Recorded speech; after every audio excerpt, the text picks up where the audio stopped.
Como se ha podido evidenciar en lo que llevamos de la exposición, la toma de decisiones está inmersa en cada cultura, civilización, organización o desarrollo en el que el ser humano debe intervenir. En ese orden de ideas, su estudio también ha sido de mucha importancia para diversos autores. Entre ellos tenemos a Herbert Simon, Peter Drucker y Alberto Chiavinato, Paul Moody, Stephen Robbins y Coulter, Daniel Kahneman, Kepner y Tregow, Hal Rigoul y Slocum, William Greenwood y James Stoner. Comenzaremos por Herbert Simon. Simon nació en el año de 1916 en Pensilvania y falleció en el año de 2001. Es un científico estadounidense y es conocido por sus aportes a la psicología, la economía, las matemáticas y la inteligencia artificial. En el año de 1978 obtuvo el Premio Nobel de Economía por sus trabajos sobre los procesos de elección y teoría de la decisión. Es el creador de la teoría de la racionalidad limitada, y su obra más célebre es Comportamiento Administrativo, publicada en el año de 1947. También es considerado el padre de la toma de decisiones. Para Simon, la toma de decisiones son los procesos cognitivos que se desarrollan en la mente del individuo y que tienen como meta primaria la elección de un curso de acción que ayude a resolver algún problema. Es decir, para Simon, el ser humano en su capacidad racional tiende a desarrollar un curso de acción entre las opciones posibles para poder resolver satisfactoriamente algún problema. Ahora hablaremos de la teoría de racionalidad limitada planteada por Simon. Simon en su teoría plantea que las personas tomamos decisiones de forma parcialmente irracional, esto ya que contamos con ciertas limitaciones, tanto cognitivas como de información o de tiempo. Es decir, nuestra capacidad de juicio es imperfecta y está limitada. La mayoría del tiempo tomamos decisiones por impulso o por emoción. Nuestra mente siempre busca atajos, patrones e incluso tiende a simplificar los problemas para hacerlos más accesibles, y esto termina alterando nuestro juicio y capacidad de análisis. Frente a la idea clásica del hombre económico, Simon promovió la del hombre administrativo, aquel incapaz de captar la complejidad del mundo y la interrelación entre cada elemento. La racionalidad limitada se caracteriza por dos conceptos: uno, la búsqueda, y dos, la satisfacción. Si el tomador de decisiones no conoce las alternativas de inicio, entonces él debe de buscarlas mediante un proceso de información y aproximaciones, hasta encontrar una alternativa que le resulte satisfactoria. En casos de incertidumbre y de competencia imperfecta, siempre vamos a recurrir al modelo de racionalidad limitada. Por ejemplo, supongamos que vamos a invertir en la bolsa de valores. Allí vamos a enfrentarnos al primer dilema: ¿en qué invertir y en qué momento hacerlo? Hay muchísimos factores a analizar, tantos que es fácil perderse. Ante tanta información, lo más normal es que el cerebro busque atajos automáticamente y que piense en qué empresas son más mencionadas en este ámbito, algo que sea más cercano o algo que le suene más para tomar esa decisión. Peter Drucker. Drucker nació en Viena el 19 de noviembre de 1909 y falleció el 11 de noviembre de 2005 en Estados Unidos. Es considerado el padre del management moderno. Es uno de los pensadores más importantes del siglo XX y uno de los exponentes más acertados en temas de administración. Autor influyente en el ámbito de los negocios, y una de sus obras es La decisión efectiva. Peter Drucker, en su libro La decisión efectiva, plantea la toma de decisiones de la siguiente manera. Una decisión, para cumplir con la característica de ser efectiva, debe ser el resultado de un proceso sistemático, con elementos definidos que se manejan en una secuencia de pasos precisos. Esto indica que el rol que asume el empresario o el decisor implica muchas exigencias. Una de ellas, y la que se hace con mayor frecuencia, es la de tomar decisiones. Pero estas decisiones deben ser el resultado de un proceso secuencial y sistemático. Para ello, el gerente siempre debe tener una meta clara, y cualquier acción que se realice en el proceso de la toma de decisiones debe llevar a la elección de una alternativa que oriente al cumplimiento de la meta que ya se estableció. Y de Alberto Chiavinato. Nació en Sao Paulo, Brasil, en el año de 1936. Es uno de los autores más reconocidos en el área de administración y recursos humanos, y una de sus obras más importantes es Teoría General de la Administración. Es consultor, profesor y conferencista de universidades de administración en Brasil, España y América Latina. Para Chavenato, la toma de decisiones es el proceso de análisis y escogencia entre diversas alternativas para determinar un curso a seguir. Un problema puede tener muchas soluciones, pero es necesario elegir las que resolverían mejor el problema, y de allí seleccionar la que marcará ese curso de acción que el tomador de la decisión debe seguir. Paul Moody nació en el año de 1779 y falleció en 1831. Fue un inventor estadounidense que llevó a cabo inventos y experimentos en los procesos de la industria textil. Uno de sus libros es Toma de decisiones gerenciales. Para él, la toma de decisiones es una acción que debe tomarse cuando ya no hay más tiempo para recoger información. Según Paul Moody, el punto más importante a la hora de tomar una decisión es la manera en la que se plantea el problema, y para ello es necesario contar con muy buena información. Sin embargo, cuando ya no tenemos más tiempo para seguir indagando, es necesario aplicar la alternativa más rentable. Robbins y Coulter. Stephen Robbins nació en el año de 1943 y Mary Coulter en el año de 1917. Robbins es autor del libro Comportamiento Organizacional. Ambos son colaboradores en el libro Gestión. Para ellos, la toma de decisiones es un proceso, no un simple acto de elegir entre alternativas. Como sabemos, la toma de decisiones es la esencia de la administración y no es una cuestión sencilla. Es por esto que es necesario contar con un modelo para guiarse y así poder garantizar que el proceso de decisión sea lo más eficiente posible. Por eso, Robbins y Coulter lo toman como un proceso, algo secuencial y no solo una elección de una alternativa al azar. Ahora hablaremos de Daniel Kahneman. Daniel nació el 5 de marzo de 1934. Es un psicólogo israelí. Ha realizado importantes estudios en toma de decisiones, juicio, teoría del comportamiento económico y conducta económica. Recibió el Premio Nobel de Economía en el año 2002. Es el autor del libro Pensar rápido, pensar despacio y es el creador de la teoría de las perspectivas. Para Daniel, decidir es un proceso voluntario, sistemático, que a través de un análisis subjetivo, en ejercicio del razonamiento y con la emoción propia del ser humano, obtiene la elección o acción de una alternativa o curso de acción para cumplir con los fines, objetivos o propósitos previamente definidos, clarificados y ponderados por el sujeto que llamaremos decisor. Daniel toma en cuenta o pone en consideración cada uno de los puntos clave en la toma de decisiones. Habla de que es un proceso sistemático en el que se involucra el razonamiento del tomador de decisiones.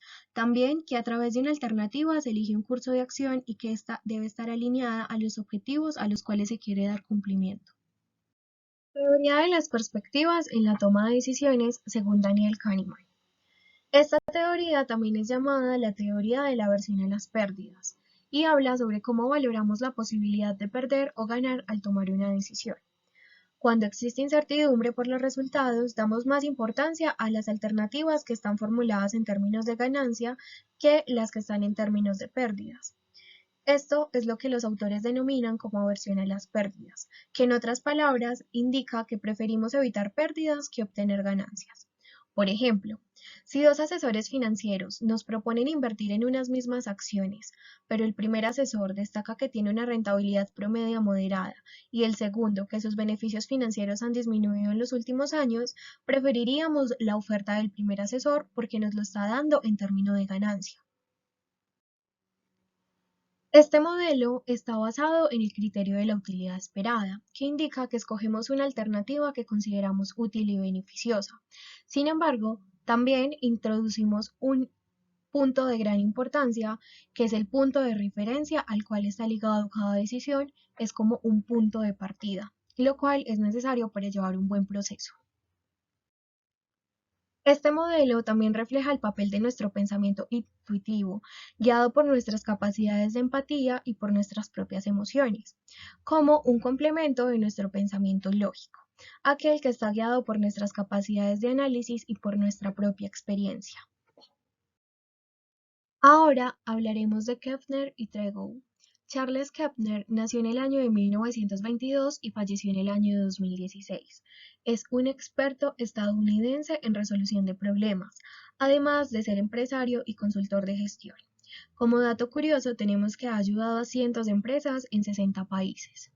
Por otro lado está Benjamin Tregoe. Nació en el año de 1927 y falleció en el año 2005. Tenía la premisa de que se puede enseñar a las personas a pensar de forma crítica. Kepner y Tregoe desarrollaron el método Kepner-Tregoe, el cual es utilizado en todo el mundo por diversas organizaciones y empresas para la toma de decisiones y la resolución de problemas. Para ambos autores, la toma de decisiones es una forma sistemática de unir los hechos y la experiencia a fin de lograr un mejor juicio de parte del directivo. Como sabemos, del planteamiento del problema depende la correcta elección de una de las alternativas. Por esto, es necesario que el directivo cuente con cierta experiencia para poder reconocer y clasificar el problema de forma asertiva. Para esto también se deben tomar en cuenta todos los factores que ejercen algún tipo de influencia para que el proceso se lleve de la mejor forma. Hell Rigold y Slocum. Don Hell Rigold nació en el año de 1831 y falleció en el año de 1895. Fue un profesor de gestión, interesado por temas como el comportamiento organizacional, los efectos de los entornos organizacionales, los estilos cognitivos gerenciales, la innovación organizacional y los procesos de gestión estratégica. Por otro lado, John Slocum nació el 3 de septiembre de 1940. Fue coautor del libro de comportamiento organizacional con Hell Rigold.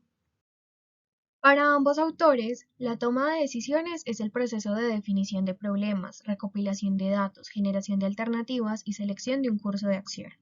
Es decir, un proceso que consiste en identificar una situación a la que se le quiere dar una solución.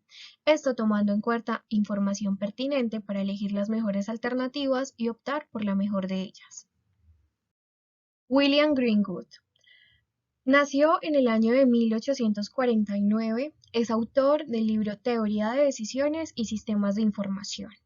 También plantea el árbol de decisiones, el cual permite estimar alternativas ante la solución de problemas. Para William, la toma de decisiones es la elección entre varias alternativas posibles, teniendo en cuenta la limitación de recursos y con el ánimo de conseguir algún resultado deseado. Es decir, para un problema pueden haber muchas alternativas, pero es necesario establecer una que se ajuste a los recursos con los que contamos para llevarla a cabo, pero que siempre esté alineada al objetivo deseado. Por último, tenemos a James Stoner. James nació en el año de 1935. Es profesor de sistemas de gestión en diferentes escuelas de administración y también es un escritor importante en temas de management. Coautor del libro Administración. Stoner define la toma de decisiones como el proceso para identificar y solucionar un curso de acción para resolver un problema en específico. En la toma de decisiones siempre se buscará la forma de llegar a una alternativa factible que marque un curso de acción para el decisor y que tenga como finalidad resolver el problema que se identificó al comienzo de todo el proceso. Ahora haremos un cuadro comparativo entre las definiciones que los autores anteriormente mencionados plantean. Por un lado tenemos los autores que comparten conceptos y por el otro las semejanzas. En el primer punto podemos ver que 5 de nuestros autores coinciden al decir que la toma de decisiones es un proceso que siempre determinará un curso de acción para resolver problemas. En segunda instancia, vemos que 3 de nuestros autores consideran que la toma de decisiones se debe dar de forma sistemática y que en ella se deben incluir elementos o hechos. Luego, vemos que 4 de los autores determinan que la toma de decisiones siempre estará orientada a la consecución de un objetivo, que es solucionar el problema que ya se identificó. En un cuarto punto, vemos que 7 de los autores plantean que la toma de decisiones es un proceso y que otros 3 autores plantean que la toma de decisiones es la elección que se da entre diversas alternativas. Como podemos ver y evidenciar, muchos de los autores comparten muchos conceptos en sus definiciones. Esto nos permite hacer una construcción conceptual mucho más amplia. con respecto a la toma de decisiones. Partiendo de toda la construcción conceptual que han hecho todos los autores que mencionamos a lo largo de la exposición, haremos una definición propia. Para nosotros, la toma de decisiones es un proceso sistemático que requiere de información y criterio para optar por una alternativa efectiva entre una lista de opciones, esto con el fin de dar solución a un problema identificado. En este segundo punto de la exposición hablaremos sobre los procesos de toma de decisiones que plantea cada uno de los autores. Tomando en cuenta la definición que Simon nos brinda, el proceso de toma de decisiones racionales se divide en 3 pasos. El primero consiste en identificar alternativas. Para un problema pueden surgir muchas alternativas, pero en este punto vamos a seleccionar las más potenciales o las que logran reunir más elementos para resolver el problema. El segundo punto consiste en analizar los posibles resultados. Aquí vamos a procesar toda la información y adelantarnos ante las posibles consecuencias que tenga cada alternativa. Es decir, vamos a simular que ya está en acción y así podremos ver si es una opción acertada. Por último, tenemos que escoger la opción más eficiente. Después de haber comparado la eficiencia de cada una de las opciones disponibles, se procede a elegir una como un curso de acción, es decir, la mejor de las alternativas para poder ser implementada. Cabe aclarar que es muy difícil que se logre aplicar este modelo de forma óptima, ya que rara vez se logran determinar todas las posibles soluciones que tiene un problema y pues tampoco se pueden pronosticar de forma adecuada las consecuencias que cada decisión pueda generar. El proceso de toma de decisiones planteado por Drucker consiste en identificar un problema hasta resolverlo, encontrando alternativas de solución y poniendo en práctica la opción que se seleccionó. Esto teniendo en cuenta que hay que tener más de una alternativa de solución. Como se dijo anteriormente, se debe seguir una secuencia sistemática para que la decisión tomada realmente sea efectiva y es por esto que Drucker plantea 6 etapas. La primera etapa representa el paso más difícil, pues es necesario contar con cierta experiencia para poder reconocer y clasificar el problema de forma asertiva. Esto ya que con frecuencia surgen nuevos problemas. El objetivo de este primer paso es definir el problema en unos términos que todos comprendan. Y la pregunta clave aquí sería, ¿qué deseamos cambiar? En la segunda etapa, es importante que al definir el problema se tomen en cuenta los hechos o circunstancias atípicas que ocurren al mismo tiempo en el entorno en el que esa decisión sería implementada. Es por esto que la definición que se toma en cuenta debe explicar todos y cada uno de los hechos que se observaron.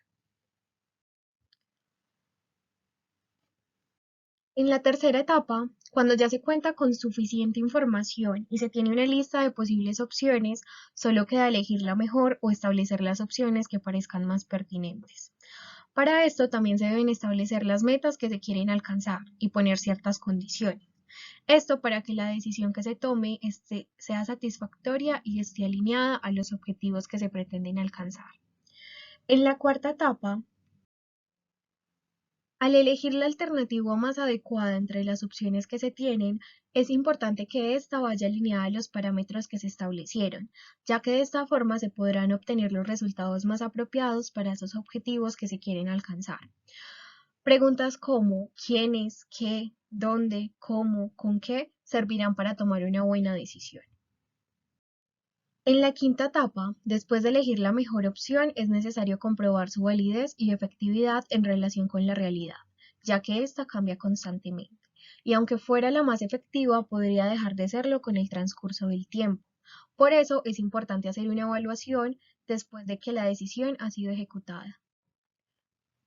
En nuestra última etapa siempre va a existir un grado de incertidumbre en la decisión que se tome, ya que es casi que imposible asegurar que la decisión que se tomó realmente es la mejor. Pero en ese orden de ideas es importante hacer un seguimiento de la decisión y analizar si realmente está siendo efectiva. Y Alberto Chiavinato propone 6 etapas para abordar la toma de decisiones.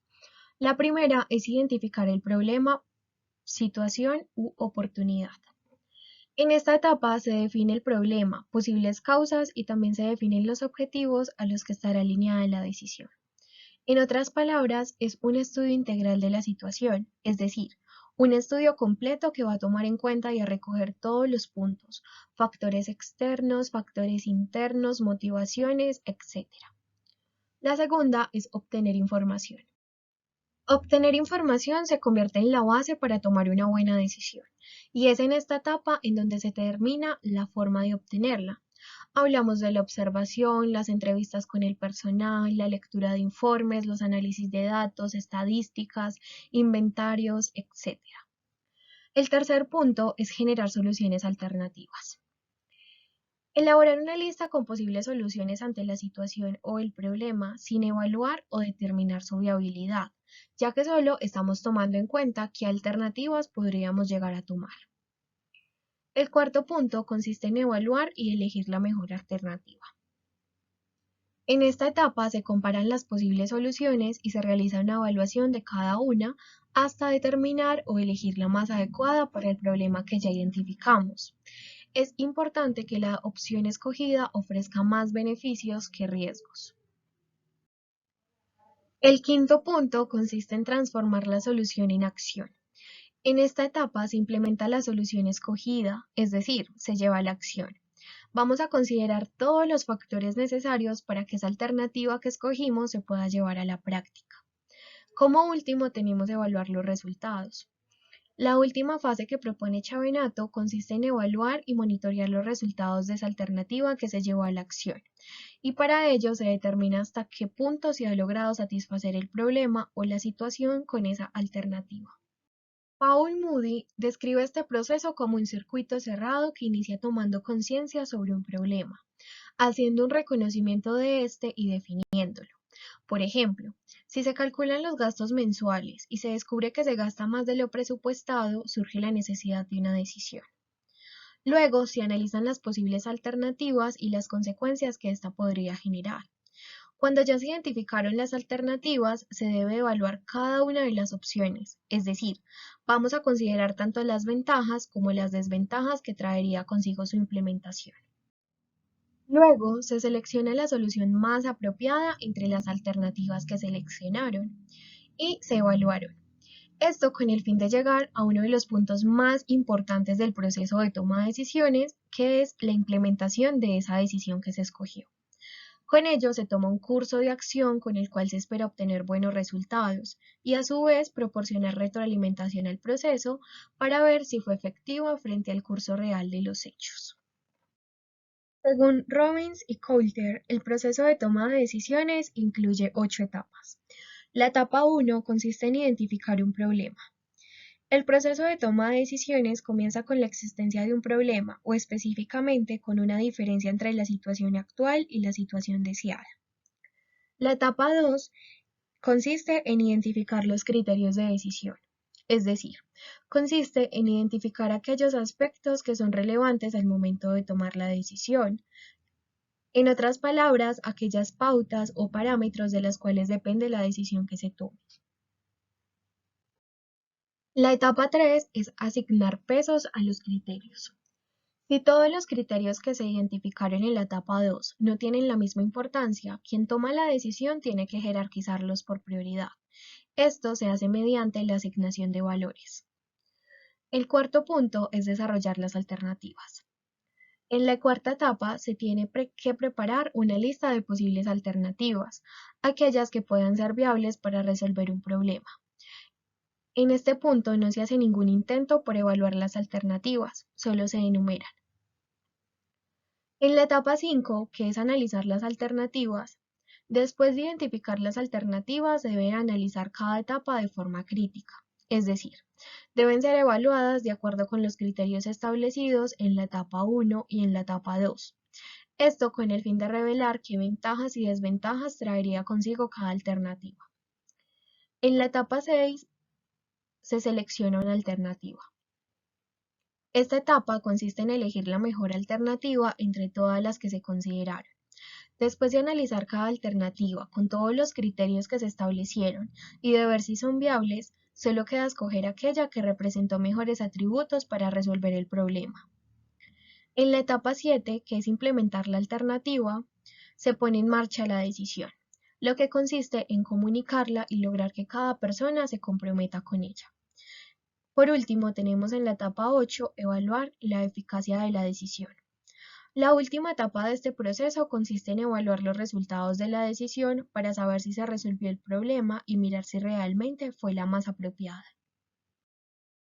Kahneman afirma que todos tenemos dos sistemas de pensamiento o dos tipos de procesos cognitivos diferentes que se evidencian en el proceso de toma de decisiones. El sistema 1 está basado en la intuición y el sistema 2 está basado en la razón. Al sistema 1 lo llamaremos piensa rápido o intuitivo. Este sistema no requiere mucho esfuerzo, es involuntario, emocional y rápido, lo cual es malo y bueno a la vez. Bueno porque sirve para tomar decisiones decisivas en un periodo muy corto de tiempo, pero malo porque estas decisiones tienden a ser erróneas, ya que las conclusiones se sacan casi que de inmediato. Ejemplo, huir de un problema o resolver una operación rápida como 5×4. Este sistema nos permite desenvolvernos de forma razonable en nuestra vida diaria, ya que involucra hábitos. Es como si el tomador de la decisión estuviera preparado para creer y confiar en su intuición, que para dudar de ella. Este pensamiento está asociado a las impresiones, asociaciones, sentimientos, intenciones y preparaciones para que la acción fluya sin esfuerzo. Este sistema produce una representación constante del mundo que nos rodea y nos permite hacer cosas como caminar, evitar obstáculos y contemplar otras cosas, todo al mismo tiempo. Solemos estar en este modo cuando nos cepillamos los dientes, cuando bromeamos con amigos o cuando practicamos algún deporte. No nos concentramos conscientemente en hacer esas cosas, solo las hacemos. Por otro lado, tenemos el sistema 2, al cual llamaremos piensa lento o esfuerzo. Este sistema requiere de más concentración y análisis. Ejemplo, hacer un examen de matemáticas o cuando aprendemos a manejar. El problema es que a veces dejamos que el sistema 1 influya en nuestra forma de pensar, y esto hace que no haya tanto esfuerzo para este tipo de pensamiento. Es secuencial, permite considerar opciones y consecuencias, y al darse de esta manera logra corregir algún error o plantear estrategias que cambien el rumbo de la decisión hacia la dirección correcta. Existe el riesgo de quedarse analizando este punto por un largo tiempo y caer en una parálisis por análisis. Este sistema está determinado también por reglas y normas, esto al requerir de un mayor esfuerzo. Kahneman señala que para poder poner en marcha el sistema 2 es necesario una razón de peso, algo que de verdad nos convenza. Según Charles Kepner y Benjamin Tregow, cualquier proceso de toma de decisiones debe desarrollarse sistemáticamente siguiendo estos 7 conceptos básicos. La primera etapa consiste en determinar de forma clara las metas que se quieren alcanzar, y para ello se pueden utilizar las respuestas a interrogantes como cuánto, cuándo, dónde, entre otros. Este objetivo debe describir los puntos que se pretenden lograr y deben estar situados en el tiempo con un lugar y una prioridad. La segunda etapa, todos los objetivos deben estar clasificados según su prioridad. Para esto se proponen dos formas, obligatorios y deseados. Los obligatorios establecen los límites que no pueden ser violados bajo ninguna alternativa y ayudan al directivo a reconocer y descartar las alternativas imposibles. Por otro lado, los deseados expresan una conveniencia, pero de forma relativa. En la tercera etapa, se ordenan las opciones y se examinan por separado, definiendo cada uno de los elementos, ya que como sabemos, el objetivo es tomar la mejor decisión o elegir la mejor alternativa. Nuestra cuarta etapa consiste en valorar cada una de las alternativas de manera individual frente a cada uno de los objetivos que se plantearon. En nuestra quinta etapa no existe una elección perfecta, puede ser la menos mala de las alternativas consideradas, pero esta va a representar el equilibrio más favorable entre lo bueno y lo malo según el objetivo que se haya definido. En la sexta etapa, cada alternativa, a ser considerada como una de las mejores opciones, debe ser evaluada como si estuviera en curso para hallar las dificultades. Y en nuestra última etapa, una vez que la decisión tomada se encuentra en ejecución, cada consecuencia que se consideró previamente se convierte en un problema en potencia. Es por esto que se deben monitorear las oportunidades para evitar que se presenten estas consecuencias. Para ambos autores, la toma de decisiones se debe dar en 4 pasos para que sea sistemática y eficaz. La etapa 1 es la planificación. Allí se definen los objetivos que pretenden ser logrados a largo o mediano plazo y también se diseñan las estrategias. La segunda es la organización. Esta representa la estructura donde se determinan las tareas y los procedimientos. La tercera etapa se da mediante la motivación, a través de canales de comunicación adecuados y el ejercicio de liderazgo. Y nuestra cuarta etapa consiste en verificar que las acciones se cumplan de forma adecuada, que el rendimiento de las actividades programadas y el cumplimiento de los objetivos sea el mejor. Greenwood explica que la toma de decisiones es una resolución de problemas y como tal se debe buscar siempre la mejor alternativa, hacer un diagnóstico adecuado, una búsqueda y una evaluación para poder elegir la mejor alternativa basándonos en un proceso de ramificación. Este proceso es denominado árbol de decisiones y es con este con el que se logran estimar las alternativas que se tienen para la solución de problemas. En la etapa 1, una vez que sepamos cuál es la problemática, es necesario enumerar todos los factores que la componen. Por ejemplo, la contratación de un nuevo proveedor. Factores a tomar en cuenta serían los costos, los trámites, el tiempo de llegada de productos, los daños de mercancía, las fechas de pago, etc. En la etapa 2, es importante comenzar a limitar los criterios de decisión. Es por ello que de la lista se deben separar aquellos factores que son primordiales para la empresa. Supongamos que la lista es de 15, pero se puede limitar a 7. Eso quiere decir que estos criterios tienen mayor relevancia. En la tercera etapa se trata de buscar y enumerar qué de estos 7 criterios son más importantes. Es eso, enumerar. Por ejemplo, en el cambio del proveedor. El costo estaría como número 1. En segundo lugar, tendríamos el tiempo de llegada del producto. En tercero, los trámites y así sucesivamente. En la cuarta etapa, cada uno de esos factores se deben contar con fortalezas o debilidades. Es por esto que debemos asegurarnos de asignar alternativas que se orienten a los objetivos de cada factor. Lo que buscamos es generar ramificaciones. En la quinta etapa, es importante analizar cuál es la opción más conveniente de acuerdo con el árbol de decisiones, siempre tomando en cuenta la importancia de los criterios y cada una de las alternativas. En la sexta etapa, al implantar la alternativa, es necesario cuidar el proceso y procurar a que se siga paso a paso cada detalle, pues una pequeña falla podría dar resultados no deseados. En la etapa 7, siempre es bueno saber qué se hizo bien y qué se hizo mal. Aquí es importante analizar cada paso en la evaluación de alternativas. Esto ayudaría a mejorar las decisiones que se tomen en un futuro. Por último, el modelo racional de toma de decisiones que propone Stoner consta de 4 etapas. En la primera etapa, en la investigación de la situación, se debe definir el problema en función de la organización, diagnosticar causas e identificar los objetivos a los cuales deberá estar alineada la mejor opción. En la segunda etapa, es importante evitar la tentación de tomar decisiones por rapidez. Se debe ser crítico con cada alternativa, investigar, explorar, consultar para llegar a opciones más concretas. En la etapa 3, se analiza qué tan viable es la alternativa y si realmente la solución resulta ser satisfactoria. También se analizan las consecuencias que se pueden tener actualmente y a futuro para la organización. Y en nuestra última etapa, se asignan recursos y responsabilidades para llevar a cabo la decisión elegida y se realiza un control de resultados en donde se mire el impacto en el ambiente interno y externo. Para finalizar este capítulo tenemos la webgrafía y la bibliografía. Muchas gracias por la atención prestada y espero que el tema haya quedado claro.